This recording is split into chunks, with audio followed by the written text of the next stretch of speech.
মার্চের মনে হয় 1-2 তারিখ থেকেই রোজা হতে পারে। 1 তারিখে রোজা, দেখুন একটা হয়ে যাবে।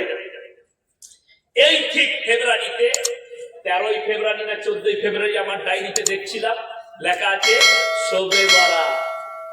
এই গোটা দেশে হালুয়া রুটি নিয়ে মারামারি চলবে, আর আমারা কিছুটা লিখা কি বুঝলে, হালুয়া রুটি মারামারি বলছে। এদের মৌলবীরা বলছে হালুয়া রুটি খাওয়া যাবে না, হারাম। কে বললে হারাম? আমাদের একটা মৌলবী হারাম বলে, আমরা একজনও হারাম বলিনি। আমরা বলেছি শবে বরাতের দিনে হালুয়া রুটি করে খাওয়া জায়েজ নয়। তুমি কালকে করে খাও, কে মানা করেছে?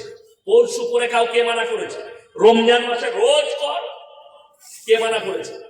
বলছে এরা খাই না। ক্যাপা আমি মাঝে মাঝে মাদ্রাসায় পর হয়ে গেলে আমি মাঝে মাঝে আমার গিন্নিকে বলি ছিড়া পিঠে করো আজকে, খেজুর গুড় দিয়ে খাবো। খাই, কে বললে খাই না?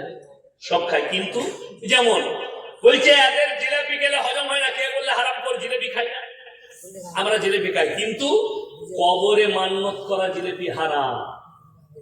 কবরেরটা আমরা যেটা খাই দোকান থেকে কিনে। আজকে তো এখানে জিলেপি ছাকছে, ছাকে না? যত পারবেন খান, অসুবিধা নাই, আমাকে এনে দিলে আমিও খাবো। কিন্তু দিনকে উপেক্ষা করে এবং আল্লাহ ছাড়া কবরের নামে গাছের নামে মান্নত করে খাওয়া হারাম। এটা আমাদের মৌলবীদের কথা নয়, কোরআন। এরপর তুমি যদি কোরআনকে বিশ্বাস না করো, তোমাকে কে বলবে?